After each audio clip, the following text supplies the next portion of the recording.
21 juin 2024, ça fait exactement 2 ans, 8 mois. Côté que je prends peut-être la police là, dans une situation extrêmement difficile.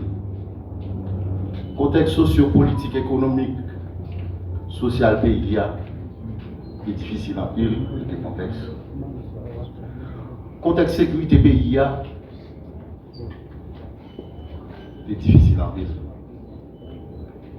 Et même situation interne institution la police là, c'est difficile en pile. Situation qui est complexe. Mais nous devons travailler nous avec un esprit de sacrifice et engagement dans la lutte pour la paix et la sécurité pays. Nous devons servir pour protéger la population. Sacrifice pour que nous toujours mettions devant l'intérêt de la collectivité après nous avons intérêt personnel. Nous pouvons avec des mal. Sacrifice, dans un moment douloureux, côté désespoir paraît à clair dans une population, dans une internationale là, par rapport à des événements. Mais, grâce à l'unité qui gagne dans la police là, dans le commandement de la police là, dans différents niveaux dans la police là, nous devons être ensemble pour nous contrer et pour nous dire pas support nous pour que le pays ne tombe plat à terre net. Et le pays a une autre opportunité pour que différents secteurs dans la vie nationale là puissent être ensemble pour que le cas retourne sous route démocratique. Qui fait nous venir le conseil présidentiel, installer le palais national avec risque et péril. Nous venons un premier ministre, nous venons un gouvernement.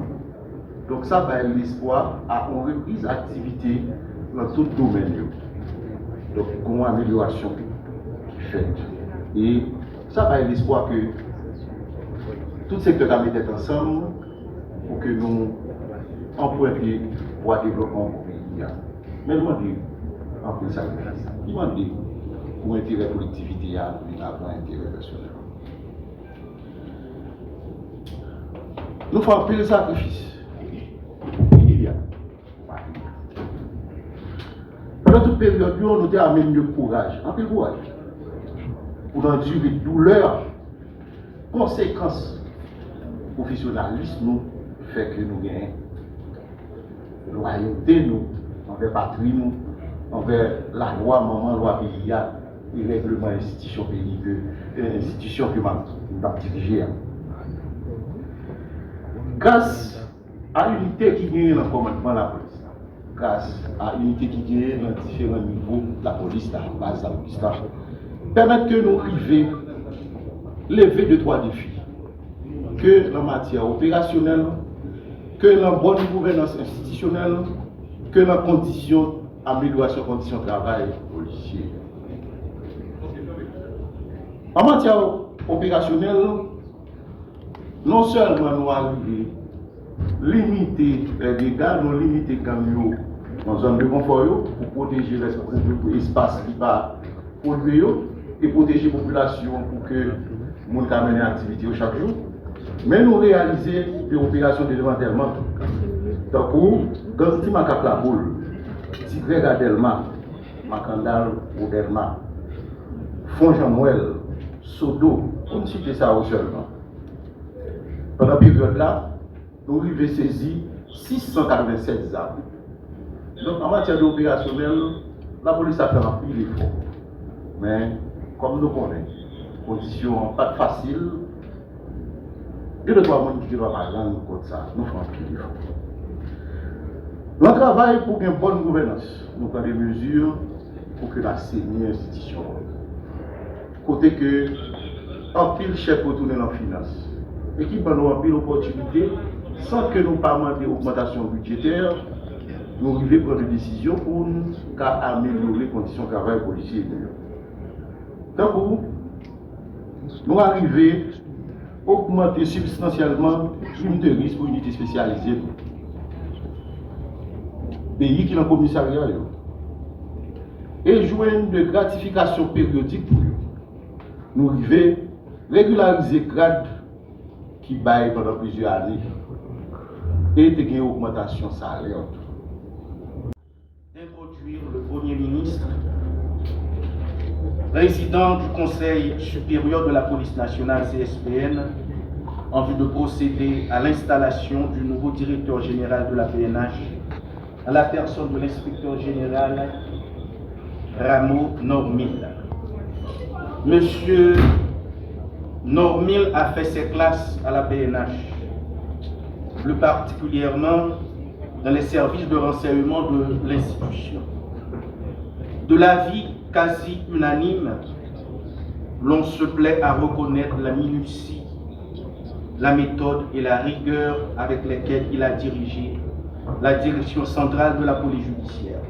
Ce sont, j'en doute nullement, ces qualités qui l'ont recommandé pour diriger à nouveau la PNH. Après qu'il eut gravi tous les échelons de la hiérarchie, à la satisfaction de ses pairs et de la société.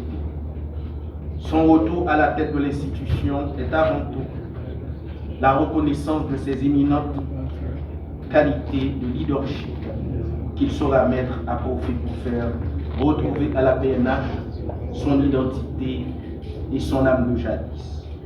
Ensuite, son sens du commandement et de la gestion pour insuffler à l'institution qui parfois tend à se disperser vers l'objectif qui a présidé il y a 29 ans à la création de la PNH. Une institution de service public au service de la population, apolitique, neutre, impartiale, dont la devise reste et demeure protéger et servir. Une fois de plus, Monsieur le directeur général a dit, vous venez de bénéficier de la confiance du Conseil présidentiel et du gouvernement dirigé par son Excellence le Dr Galcouni dans une conjoncture encore plus difficile avec des défis encore plus grands. Photographe, alors la police.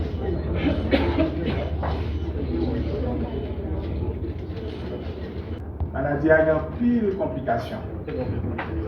C'est bon genre science, médecine scientifique à médecine feuille, vous mettez tête ensemble pour mieux.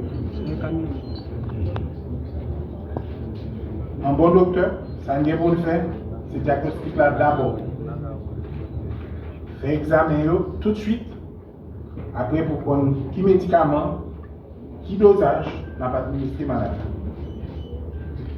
C'est un dialogue avec concertation. Nous devons faire choix, M. Normil Rameau, pour devenir directeur général, pas intérim de la police nationale. Monsieur le directeur général AI de la police nationale d'Haïti. C'est avec un sentiment du devoir citoyen, un réel plaisir, que je tiens d'une part à vous féliciter pour votre nomination à la tête de la police nationale d'Haïti, et d'autre part, à vous investir officiellement dans vos nouvelles fonctions. Ainsi, j'ai l'insigne honneur de procéder en ce jour à votre installation à la tête de la prestigieuse institution qu'est la police nationale d'Haïti, de notre pays. Comme chacun d'entre nous le sait, cette cérémonie se déroule dans un contexte de profonde préoccupation au sujet de la protection des vies et des biens des Haïtiens. Depuis plus de 5 ans, Haïti fait face à une situation d'insécurité grandissante qui le met à genoux. Les grandes armées ont investi la plupart de la zone métropolitaine en pillant, enlevant, séquestrant contre rançon, torturant et tuant les compatriotes haïtiens et les étrangers. L'heure est grave. Pas besoin de vous le rappeler, monsieur le directeur, qu'au moment de votre prise de fonction, le pays vit des heures sombres à cause du phénomène de l'insécurité. Les actes répétés de violence des grandes armées instaurent un climat de peur généralisé au sein de la population. Du citoyen lambda au plus haut cadre de l'État, personne n'est à l'abri de la fureur des grandes armées. Il n'y a pas plus de 2 semaines que 3 de vos confrères policiers étaient assassinés. Et ce matin, j'étais présent et j'ai participé à des funérailles émouvantes avec la famille. Monsieur le directeur général, ça fait trop longtemps que ça dure. Il faut que cela cesse. Monsieur le directeur de la police nationale, monsieur le directeur, la police nationale est le dernier rempart de la sauvegarde de l'autorité de l'État. À côté de l'armée, elle est la force chargée d'assurer la sécurité des citoyens haïtiens. Il est temps de procéder à l'inventaire et à la reconquête de nos espaces. Car aucune entité, quelque puissante qu'elle puisse être, ne doit concurrencer l'État, seul détenteur de la violence légitime. Votre mission, monsieur le directeur général, est de faire de la police nationale d'Haïti ce qu'elle doit être. Cette force capable d'assurer la sécurité de chaque Haïtien. Pour l'essentiel, il s'agit de rétablir la confiance, de combattre la violence, de trouver des solutions urgentes pour qu'un climat de paix soit instauré de manière durable dans le pays.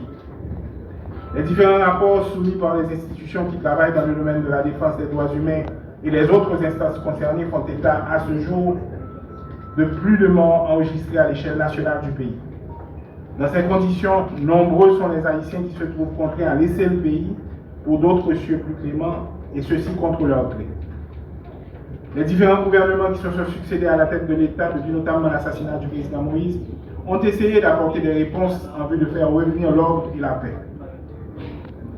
Ce n'est pas malheureusement à chaque fois sans d'énormes difficultés qui sont liées au fait que les questions de sécurité sont devenues tellement complexes qu'elles sollicitent l'appui total et sans concession de toutes les forces vives de la nation. Aujourd'hui, nombreux sont ceux qui ont le sentiment, ici comme ailleurs, que rien ne peut être fait de notre côté pour changer la situation. Je crois que non. Je crois sincèrement que nous avons les capacités qu'il nous faut, l'engagement qu'il nous faut, le patriotisme qu'il nous faut pour pouvoir faire face à cette situation collective. Je prends l'engagement de vous dire aujourd'hui, ce matin, qu'alors que la police nationale a un rôle clé à jouer dans la question de la sécurité, elle ne peut être et elle ne sera exclusivement la responsabilité de la police nationale. C'est une responsabilité collective que nous assumons avec vous depuis le début jusqu'à la fin. L'histoire me conduit une nouvelle fois à la tête de l'institution policière à laquelle toute ma vie a été consacrée. Je ne saurais prononcer mon propos de circonstance à l'occasion de cette installation sans observer une minute de silence en mémoire des innombrables victimes de la terreur des gangs armés et criminels, tout spécialement en souvenir de nos policiers et policières qui ont été lâchement assassinés, dépecés, brûlés et humiliés. Une minute de silence, je vous en prie.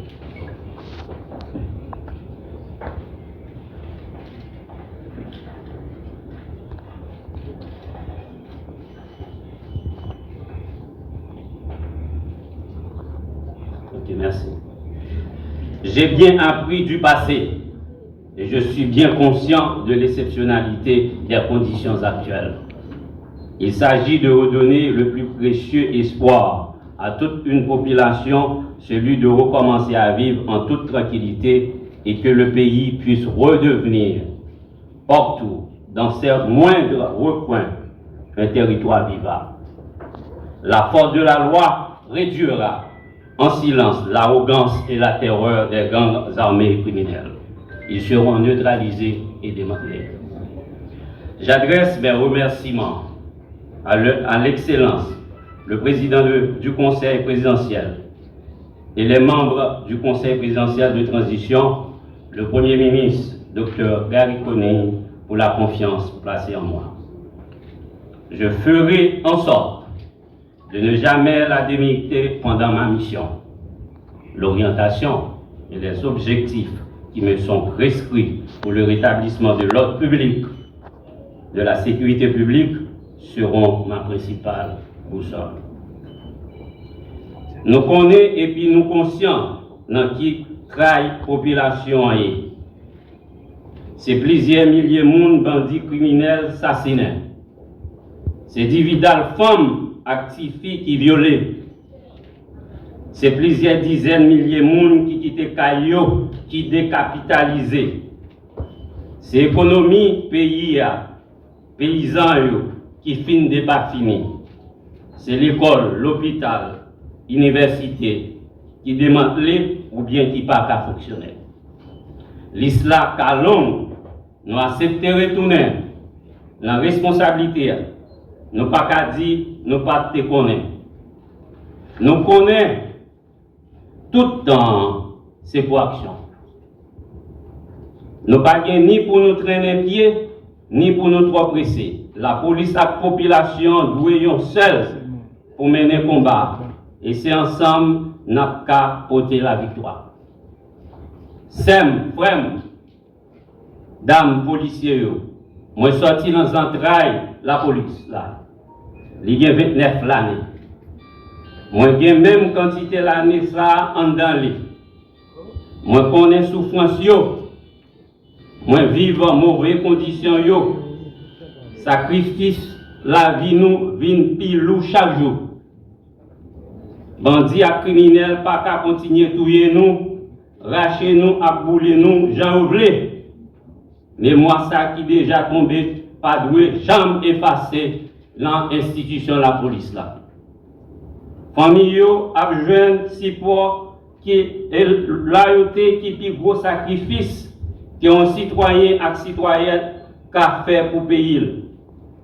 Ça qui blessé, handicapé a besoin accompagnement yo mérité.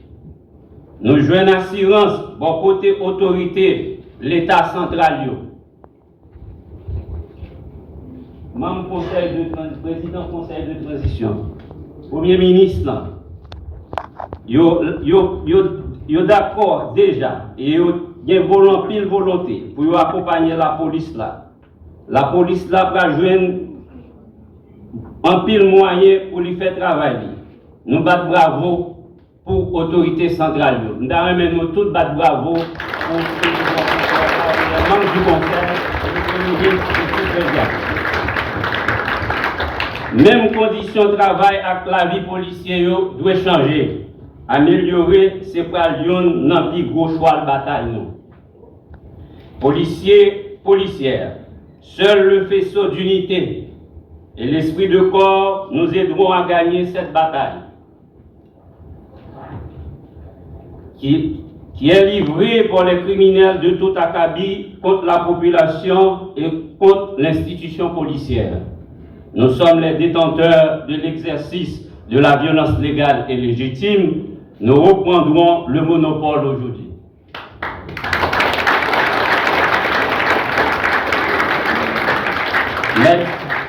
Mesdames, Messieurs, la mission de la PNH est de servir et protéger, s'inscrit plus globalement aujourd'hui dans le cadre de la lutte contre l'impunité et la corruption.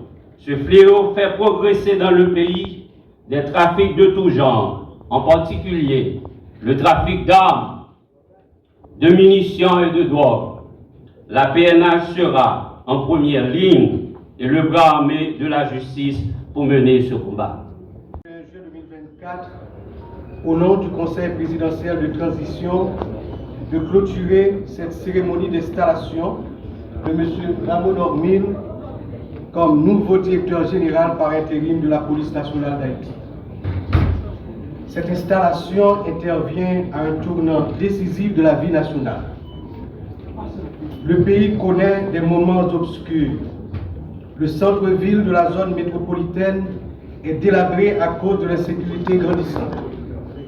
Les gangs, selon les données disponibles, occupent plus de 70% de la capitale. L'avenir de notre pays est sombre. Nos jeunes sont découragés.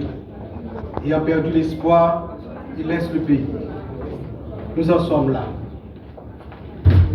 Responsables, nous devons agir avec intelligence, mais surtout avec courage et détermination. Le pays veut respirer un nouveau souffle. Le Conseil présidentiel de transition a nommé un Premier ministre dont la mission première consiste à rétablir la sécurité sur tout le territoire national en vue d'amener le pays vers de nouveaux horizons. Mesdames, Messieurs, aujourd'hui, l'installation de nouveau directeur général AI vise à apporter un nouveau souffle à la police nationale d'Haïti au fin d'assurer la sécurité de la population de la capitale et de certaines villes de province contraintes par les bandits armés d'abandonner leurs maisons, leurs habitations, leurs communautés et de ramener la tranquillité dans les rues et les esprits.